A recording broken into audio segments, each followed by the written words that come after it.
Orient bell tiles studio से आप देख रहे हैं एबीपी न्यूज।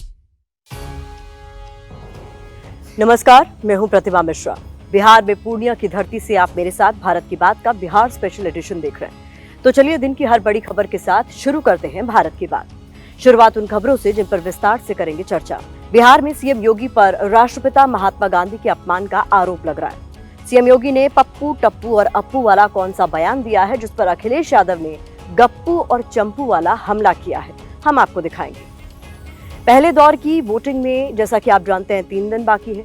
अब भी नीतीश कुमार की दावेदारी पर सस्पेंस बरकरार है। जेडीयू के भीतर से किसने नीतीश के नाम पर नया खेला किया है, ये भी हम आपको दिखाने वाले हैं। भारत ने महिला वनडे वर्ल्ड कप का खिताब जीत लिया। हर खिलाड़ी ने जीत में बराबर योगदान दिया। फिर जेमिमा रॉड्रिग्स की धर्म के नाम पर ट्रोलिंग कौन कर रहा है, ये भी हम आपको दिखाएंगे। और हर दिन की तरह रात 8:30 बजे आप मेरे साथ देखेंगे स्पेशल रिपोर्ट, हम हैं टीम इंडिया। तो आइए शुरुआत करते हैं। आज सबसे पहले बात बिहार चुनाव में महापुरुषों पर शुरू हुई सियासी महाभारत की। इस खबर के केंद्र में राष्ट्रपिता महात्मा गांधी हैं, देश के पहले प्रधानमंत्री पंडित जवाहरलाल नेहरू हैं, पूर्व प्रधानमंत्री इंदिरा गांधी हैं। इसके अलावा इस सियासी महाभारत में एक किरदार और है। ये किरदार है महात्मा गांधी के 3 बंदरों का, जो ये सीख देते हैं कि बुरा न देखो, बुरा न सुनो, बुरा न बोलो। आपने स्कूल की किताबों में महात्मा गांधी के 3 बंदरों की सीख जरूर पढ़ी होगी। आज इन 3 बंदरों ने बिहार के सियासी गलियारों में गुलाटियां लगाई हैं। यूपी के सीएम योगी आदित्यनाथ मुजफ्फरपुर में रैली को संबोधित करने आए थे। इस दौरान उन्होंने गांधी जी के 3 बंदरों का जिक्र किया, महागठबंधन के नेताओं पर हमला बोला, बटेंगे तो कटेंगे वाला प्रयोग किया, हिंदू मुस्लिम वाली ध्रुवीकरण की राजनीति करने की कोशिश की। सीएम योगी ने गांधी जी के बंदरों का नाम लेकर जो कहा, विपक्ष ने उस बयान को गांधी जी का अपमान बता दिया। योगी वाले बयान की कीवर्ड रहे पप्पू, टप्पू और अप्पू। अखिलेश यादव ने पलटवार में कहा एक गप्पू और बाकी चंपू। सुनिए।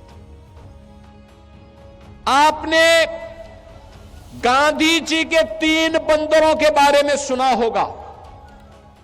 गांधी जी के 3 बंदर थे।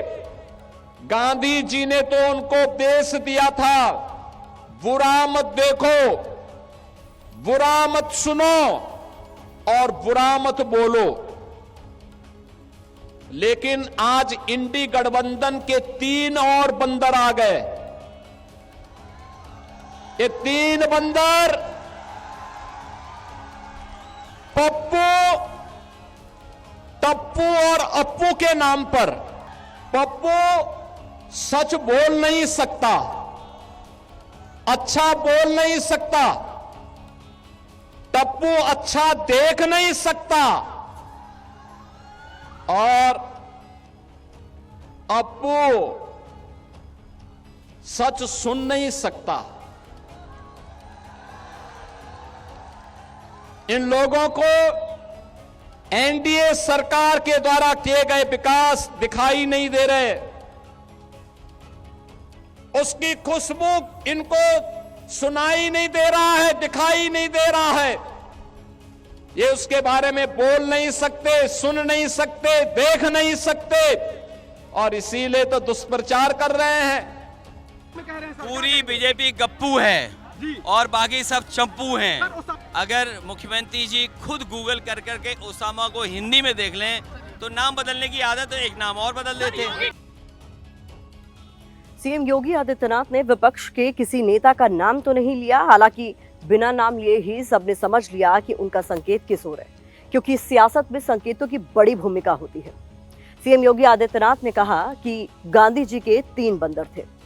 आज इंडिया गठबंधन के 3 और बंदर आ गए हैं।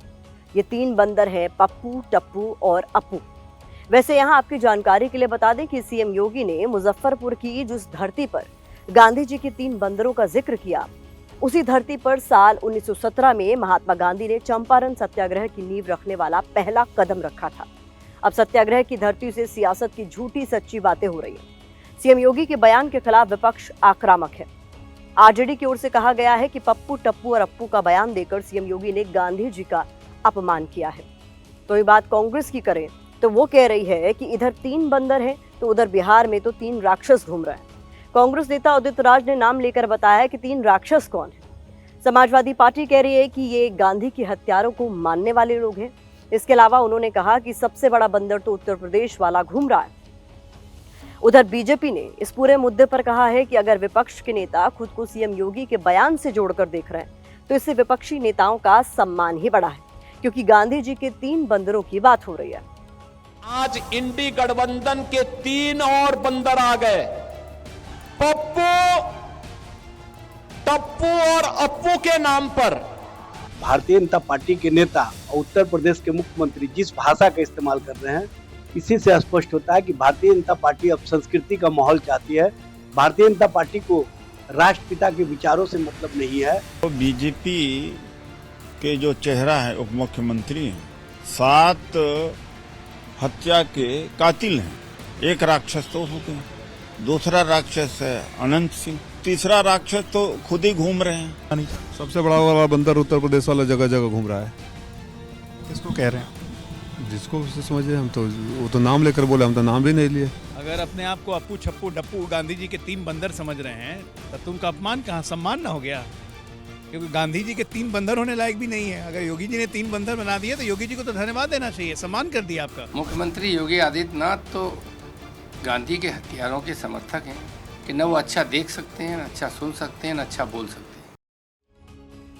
सीएम योगी ने बंदरों से अपनी बात शुरू की। बोलते बोलते वो बांटने वाली राजनीति पर आ गए, ऐसा आरोप विपक्ष लगा रहा है। बिहार चुनाव में आज पहली बार सीएम योगी ने बटेंगे तो कटेंगे वाला बयान दिया। हालांकि आज से पहले वो बिहार में रैलियां कर चुके हैं, लेकिन बटेंगे तो कटेंगे वाला बयान उन्होंने आज मुजफ्फरपुर की रैली में दिया। मतलब योगी ने बिहार में हिंदुत्व वाला प्रयोग शुरू कर दिया है। यहाँ आपको बता दें कि 2025 में बिहार का चुनावी रण और 2027 का यूपी संग्राम दोनों साथ साथ चल रहे हैं, क्योंकि 2027 के चुनावी घमासान से जुड़े दोनों चेहरे यानी योगी आदित्यनाथ और अखिलेश यादव बिहार में ताल ठोक रहे हैं। योगी ने मुजफ्फरपुर में रैली की तो अखिलेश यादव ने सिवान में ओसामा के लिए प्रचार किया। बिहार में योगी और अखिलेश के बीच जबरदस्त जुबानी टकराव देखने को मिली। याद करना, बंटे थे तो कटे थे, बटेंगे नहीं तो कटेंगे नहीं, एक रहेंगे तो सेफ भी रहेंगे। एक पड़ोसी आए थे, कोई पड़ोसी, एक रंगा पड़ोसी, वो कभी बहुरंगी लोगों को स्वीकार नहीं कर सकते हैं। ये जो आरजेडी है, ये जो कांग्रेस है, और इनका एक पार्टनर उत्तर प्रदेश में है समाजवादी पार्टी के रूप में, ये घोर हिंदू द्रोही है। जो राम का विरोधी होगा, हमारा भी विरोधी होगा। हमारे मुख्यमंत्री जी सबका नाम बदलते हैं। उनके पास अगर हम और आप लोग भी चले जाएं तो कौन नाम बदल दें? वो हम कहते हैं अगर नाम आए थे यहाँ पर तो ओसामा का भी नाम बदल देते, ओसामा का नाम कर देते शेर सिंह। हमने तो माफिया का उपचार कर दिया है, और ऐसा उपचार किया है, ऐसा उपचार किया है। ये बुलडोजर है ना, ये यूपी के अंदर माफिया को चांप चांप करके हाँपने के लिए मजबूर कर दिया है। मैंने देखा एक वीडियो, एक रंगी लोग किसी शोरूम में गए थे, वो शैम्पू ढूंढ रहे थे कि क्रीम ढूंढ रहे थे, हमें नहीं पता है। उन्हें यही नहीं पता है शैम्पू से बाल नहीं उगते हैं, बाल साफ होते हैं। इस जुबानी टकराव के बाद अखिलेश यादव ने एक्स पर एक पोस्ट किया। उन्होंने लिखा, जो लोग आईना देखकर आते हैं उन्हें हर तरफ बंदर नजर आते हैं। बंदर की टोली में बैठा दिए जाएं तो अलग नजर भी नहीं आते हैं। वहीं सीएम योगी और अखिलेश यादव की जुबानी टक्कर से जो संकेत मिल रहे हैं, उसके मुताबिक बिहार में सीएम योगी की कोशिश महागठबंधन के MY समीकरण को ध्वस्त करना है, हिंदुत्व के नाम पर ध्रुवीकरण का काट चलना है, जाति वाली राजनीति को बैकफुट पर धकेलना है। उधर अखिलेश यादव की रणनीति में यूपी वाला PDF फॉर्मूला ही है। अखिलेश यादव जातियों की सोशल इंजीनियरिंग के जरिए बीजेपी के हिंदुत्व कार्ड को फेल करने में जुटे हैं। हालांकि यूपी में सिर्फ योगी और अखिलेश यादव के बीच ही जुबानी शोले नहीं उठ रहे हैं, बल्कि पहले चरण की वोटिंग से 3 दिन पहले कोई भी नेता वोटरों को साधने में कोई कोर कसर नहीं छोड़ रहा। सोमवार को कांग्रेस सांसद प्रियंका गांधी ने सहरसा में रैली की। रैली में कहा कि मोदी जी एक अपमान मंत्रालय बना दीजिए। इसके जरिए प्रियंका ने बीजेपी की उस पॉलिटिक्स पर हमला किया जो नेहरू और इंदिरा गांधी का नाम लेकर बार बार इतिहास के पन्नों को राजनीति के लिए पलटती है। इसके बीच बिहार में कट्टा, दाढ़ी और पाकिस्तान के नाम पर भी वोट बटोरने की कोशिश हो रही है। गृह मंत्री जी, प्रधानमंत्री जी क्या बात करते हैं? हमेशा अतीत की बातें करते हैं कि भाई ये इसलिए बिगड़ा हुआ है क्योंकि जवाहरलाल नेहरू ने बिगाड़ा होगा। आज तुम्हारी गांव में टूटी से पानी इसलिए नहीं आ रहा है क्योंकि इंदिरा जी ने कुछ किया होगा। तुम्हारी सड़क की मरम्मत नहीं हो रही है क्योंकि जवाहरलाल नेहरू ने उस समय कुछ गलत कर दिया होगा। इसीलिए मेरा सुझाव ये है कि वो एक नया मंत्रालय बना दें और उसका नाम रखें अपमान मंत्रालय। इन लोगों के पोस्टरों में कांग्रेस लगभग गायब है। आरजेडी ने कांग्रेस को कट्टा दिखाकर मुख्यमंत्री का उम्मीदवार भी घोषित करवा लिया और अब कांग्रेस को उसकी हैसियत भी दिखाई जा रही है। हो सकता है कि औरों को गठबंधन में जोड़ने के लिए उन्होंने कट्टा जो है जोड़ लगाया होगा। आज तक हम किसी प्रधानमंत्री को इस तरह की भाषा हम लोगों ने नहीं देखी है। कट्टे की बात करना, गुजरात में जाएंगे तो फैक्ट्री की बात करेंगे, सेमीकंडक्टर फैक्ट्री की बात करेंगे, आईटी पार्क की बात करेंगे, डेटा सेंटर की बात करेंगे। अब बिहार आएंगे तो कट्टे की बात कर रहे हैं। कैसी बातें करते हैं प्रधानमंत्री। हमारी दूसरी खबर भी बिहार से ही है। पहले दौर की वोटिंग में 3 दिन का वक्त बचा है। अब तक एनडीए में सीएम के लिए नीतीश कुमार की दावेदारी पर सस्पेंस बना हुआ है। विपक्ष तो हमला कर ही रहा था, अब जेडीयू के अंदर से ही नीतीश को लेकर ऐसा बयान सामने आया है जिसने एक बार फिर से सवाल छोड़ दिया है। सवाल ये कि 25 से 30 क्या कंफर्म है नीतीश? ये बयान दिया है जेडीयू के वरिष्ठ नेता और केंद्रीय मंत्री ललन सिंह ने। ललन सिंह ने कहा है कि अमित शाह ने बता दिया है कि सीएम कौन होगा। नीतीश जी के नेतृत्व में हम चुनाव लड़ेंगे। विधायक दल ही तय करेगा कि नेता कौन होगा। ललन सिंह के बयान की तीसरी लाइन सबसे अहम है। उन्होंने कहा कि सीएम कौन बनेगा ये विधायक दल तय करेगा। यानी उन्होंने भी ठीक वही कहा जो कुछ दिन पहले गृह मंत्री अमित शाह ने कहा था। हालांकि बाद में अमित शाह ने सफाई दी थी कि 2025 के चुनाव में एनडीए का चेहरा नीतीश कुमार ही है। लेकिन अब ललन सिंह की बात को विपक्ष ने लपक लिया है क्योंकि महागठबंधन इस मोर्चे पर एनडीए से बढ़त बनाकर बैठा है। महागठबंधन के नेताओं ने फिर से दोहराना शुरू कर दिया है कि चुनाव के बाद नीतीश कुमार के साथ खेला होगा।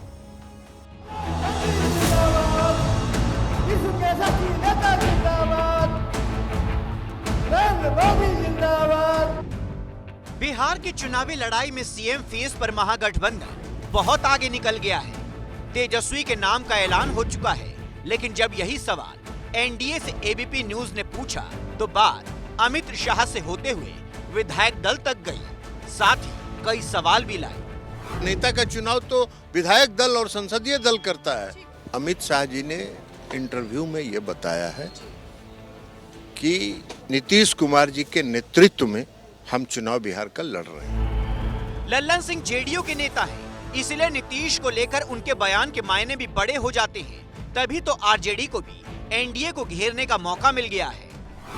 नीतीश कुमार की आवश्यकता भारतीय जनता पार्टी को नहीं है, सिर्फ नीतीश कुमार का जो वोट बैंक है ना, उसकी आवश्यकता भाजपा को है। और यही दर्शाता है कि कल के रोड शो में नीतीश कुमार जी बिहार के मुख्यमंत्री नहीं रहे। इनको चीफ मिनिस्टर नहीं बनाने वाला है, कि आप लिख लो चीफ मिनिस्टर इनको नीतीश को नहीं बनाएंगे। लल्लन सिंह ने जो बातें कही वो सीधी और सपाट है। ये सच है कि चुनाव बाद बहुमत वाले दल या गठबंधन के विधायक ही अपने नेता का चयन करते हैं, लेकिन दूसरा सच ये भी है कि राजनीति में किसी एक बात की एक नहीं कई मायने होते हैं। सवाल है कि क्या वाकई बिहार में इस बार बीजेपी का मुख्यमंत्री बनेगा? क्या बीजेपी हिंदी पट्टी के इकलौते बचे राज्य में भी अपने मुख्यमंत्री का ख्वाब पूरा करेगी? अब विपक्ष भी कह रहा है कि नीतीश बाबू सिर्फ दूल्हा और मुखौटा है, इससे ज्यादा कुछ नहीं। भाजपा के लोग जो है नीतीश कुमार जी को बिहार का मुख्यमंत्री बनाएंगे। उनके मुख्यमंत्री अभी से ही माला दूसरे को पहनाने लगे हैं, क्योंकि उन्हें पता है कि वो मुख्यमंत्री बनने नहीं जा रहे हैं। विपक्ष का तो यहाँ तक कहना है कि जो एकनाथ शिंदे के साथ हुआ वही नीतीश के साथ होगा। बेशक महागठबंधन के नेताओं की बयानबाजी विशुद्ध राजनीतिक पैंतरेबाजी हो सकती है, लेकिन सच तो ये भी है कि बीजेपी अतीत में कई राज्यों में बड़े खेल कर चुकी है। महाराष्ट्र, हरियाणा, ओडिशा ऐसे राज्य हैं जहां बीजेपी कभी छोटे भाई की भूमिका में थी, लेकिन आज महागठबंधन में बड़ा भाई या फिर अकेले दम पर सत्ता चला रही है। मैं बीजेपी का स्टेट प्रेसिडेंट बोल रहा हूं कि 2025 फिर से नीतीश। आप रिकॉर्ड कर दीजिए इसको पूरे देश में। इस बार तो बीजेपी और जेडीयू बराबर बराबर सीटों पर चुनाव भी लड़ रही हैं। चुनाव में विपक्ष जिस तरह से इस मुद्दे को भुना रहा है, उससे एनडीए को बार बार कहना पड़ रहा है कि नीतीश के चेहरे पर ही चुनाव लड़ रही हैं। सीएम पद अभी खाली नहीं है। ना बिहार में सीएम का पद खाली है, यहाँ नीतीश कुमार जी बैठे हैं और दिल्ली में नरेंद्र मोदी जी बैठे हैं। एनडीए के सीएम पर शोर मचा हुआ है। इसी बात को लेकर हमने राजनीतिक विशेषज्ञ से बात की। उन्होंने क्या कहा, अब ये भी सुनिए। अगर नीतीश कुमार को मुख्यमंत्री मानती है भाजपा, पहले घोषणा करती है, तो भाजपा के वोटर निष्क्रिय हो जाएंगे। इसलिए एक रणनीति के तहत अभी नीतीश कुमार को मुख्यमंत्री के पद की घोषणा नहीं की जा रही है।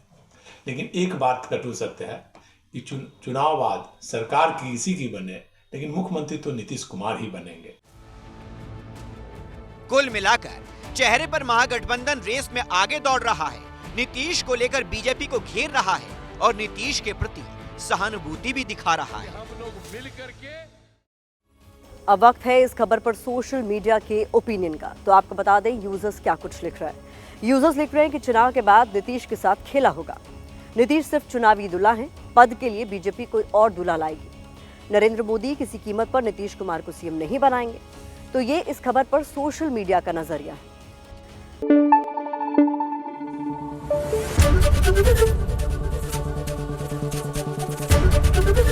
एबीपी न्यूज आपको रखे आगे।